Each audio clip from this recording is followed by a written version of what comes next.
दोस्तों the love song of J Alfred Prufrock का ये पार्ट 2 है। अगर आपने पार्ट 1 नहीं देखा तो उसका लिंक आपको डिस्क्रिप्शन बॉक्स में मिल जाएगा।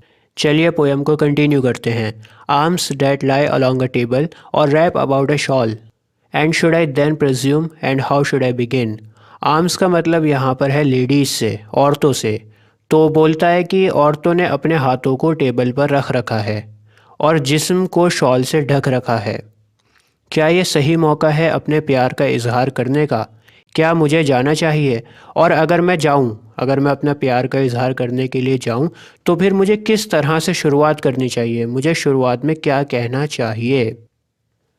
Shall I say, I have gone at dusk through narrow streets and watched the smoke that rises from the pipes of lonely men in shirt sleeves leaning out of windows.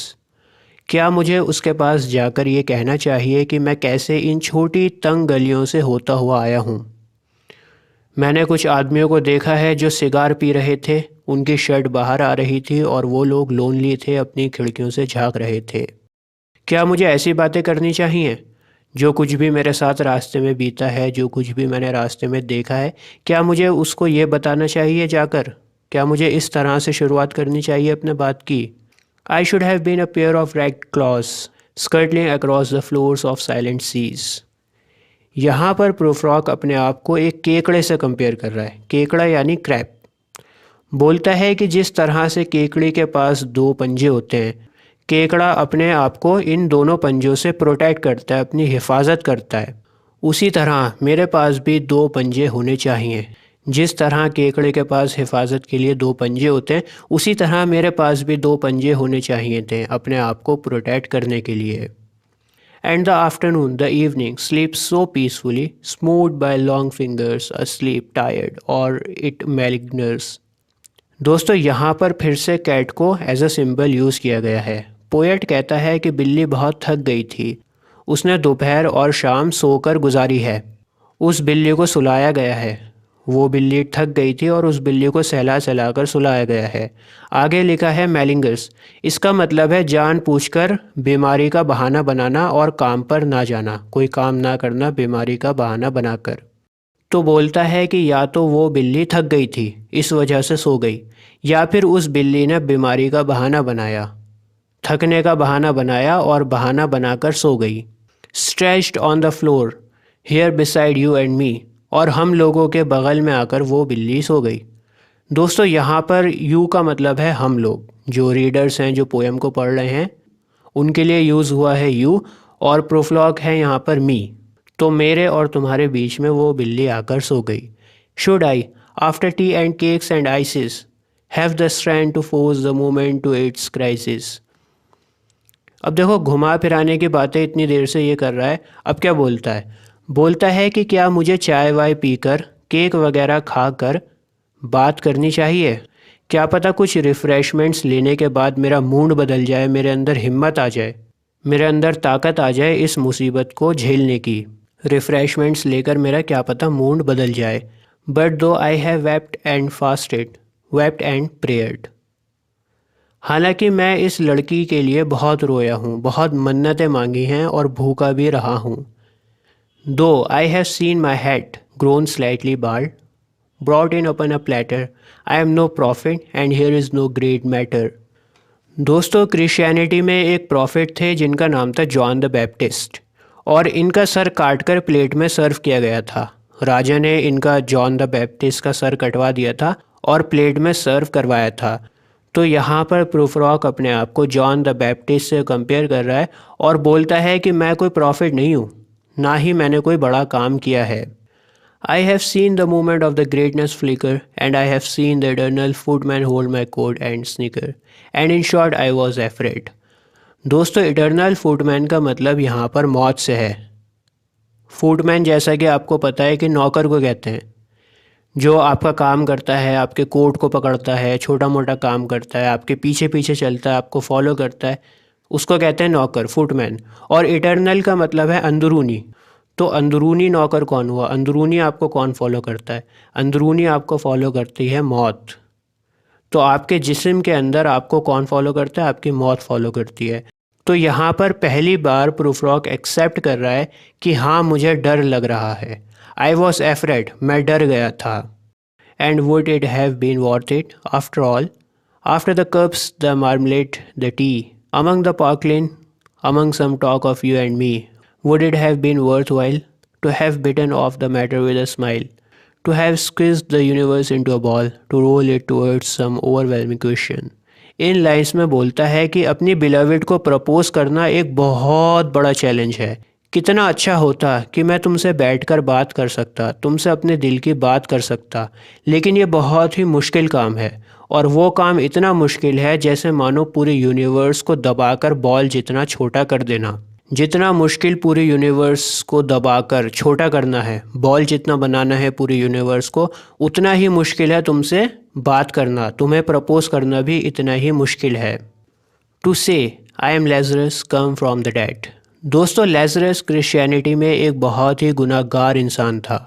अपने गुनाह की वजह से लैज़रस को जहन्नुम में डाल दिया गया था। लेकिन फिर लैज़रस ने खुदा से कहा कि जहन्नुम में तो मुझे बहुत तकलीफ़ हो रही है, खुदा आप मुझे अपने भाइयों के पास वापस जाने दो ताकि मैं अपने भाइयों को बता सकूं कि जो गुनाह तुम कर रहे हो ना उसकी सज़ा जहन्नुम है। तो फिर खुदा लैज़रस को इजाज़त दे देते हैं वापस जाने की, और लैज़रस दोबारा से ज़िंदा होकर जाता है। दोस्तों, यहाँ पर कह रहा है कि मैं लैज़रस की तरह हूँ, मैं लैज़रस की तरह मरकर वापस आया हूँ, फिर से ज़िंदा होकर वापस आया हूँ। Come back to tell you all, I shall tell you all. मैं वापस आया हूँ तुम्हें बताने के लिए, तुम्हें सब कुछ बताने के लिए आया हूँ। If one settling a pillow bye her head should say that is not what I mean at all, that is not it at all. और अगर मैंने अपनी बिलविड से प्यार का इजहार कर दिया, उसे अपने दिल की बात बता दी, तो फिर वो अपने तकिए को ठीक करते हुए मुझसे बोलेगी कि मैं तुमसे पोलाइटली बात करती हूँ, तुमसे अच्छे से बात करती हूँ, इसका ये मतलब नहीं है कि मैं तुमसे शादी करूँगी। दोस्तों, यहाँ पर अगेन प्रूफरॉक इनसिक्योर है। उसे डर लग रहा है कि उसकी बिलविड का क्या रिएक्शन होगा, कहीं उसकी बिलविड खफा ना हो जाए। And would it have been worth it after all, would it have been worth while, after the sunsets and the dooryards and the sprinkled streets, after the novels, after the teacups, after the skirts that trail along the floor. दोस्तों, अब प्रूफरॉक ने हार मान ली है। उसे समझ आ गया है कि वो अपनी बिलविड को प्रपोज नहीं कर सकता। तो इन लाइंस में प्रूफरॉक बोलता है कि मैं और भी बहुत सी चीज़ों को एंजॉय कर सकता हूँ, ज़रूरी नहीं है कि मैं अपनी बिलविड से बात करूँ। यहाँ पर बहुत सारी चीज़ें हैं जिनमें मज़ा है। मैं सुनहरी शाम का लुत्फ़ उठा सकता हूँ, डोर यार्ड में टहल सकता हूँ, स्ट्रीट्स में टहल सकता हूँ, नावल पढ़कर मज़ा कर सकता हूँ, चाय का लुत्फ़ उठा सकता हूँ, और लड़कियों की स्कर्ट्स जो ज़मीन में घिसती हुई जा रही है उसे देख सकता हूँ। इन सब चीज़ों में मज़ा है, ज़रूरी नहीं है कि मज़े के लिए मैं तुमसे ही बात करूँ। And this and so much more. इसके अलावा और भी बहुत सारी चीज़ें हैं जिनमें मैं इंजॉय कर सकता हूँ।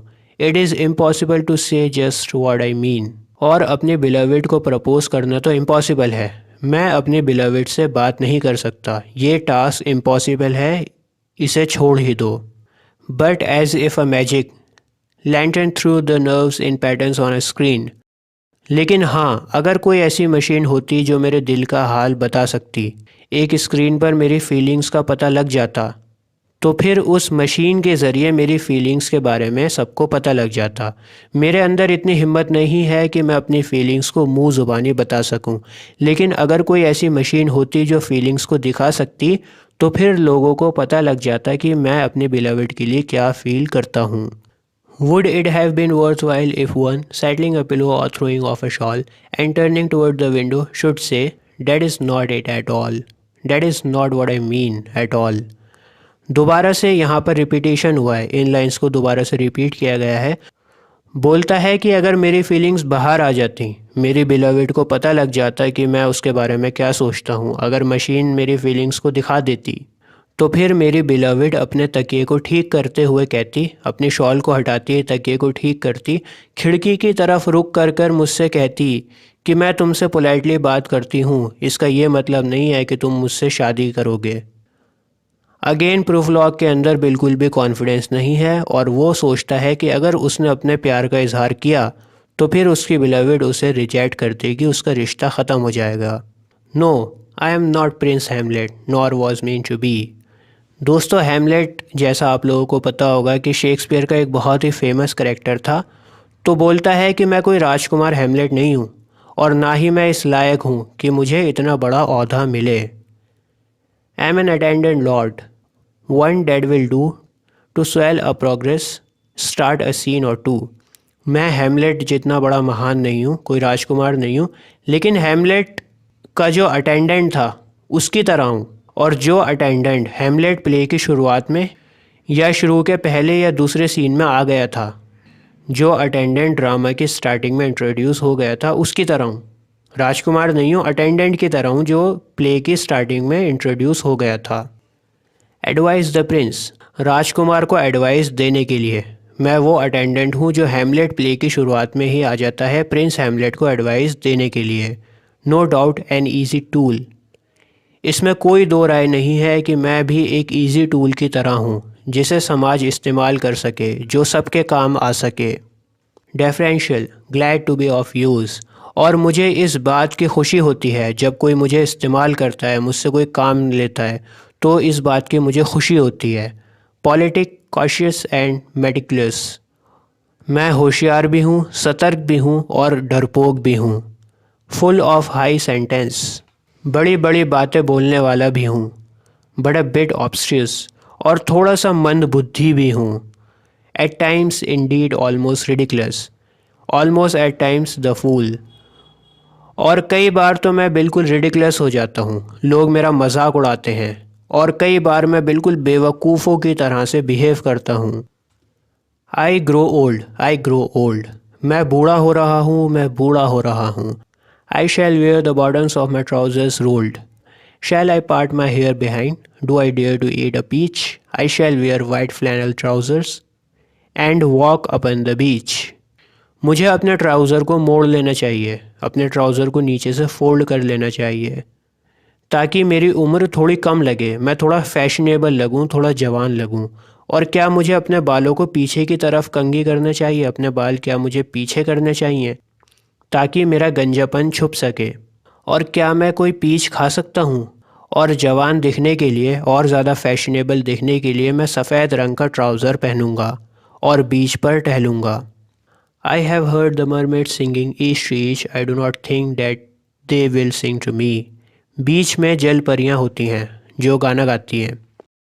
तो अगर मैं बीच पर जाता हूँ टहलने के लिए सफ़ेद रंग का ट्राउज़र पहनकर, बाल बनाकर, तो मुझे नहीं लगता कि वो जल परियाँ मेरे लिए कोई गाना गाएंगी।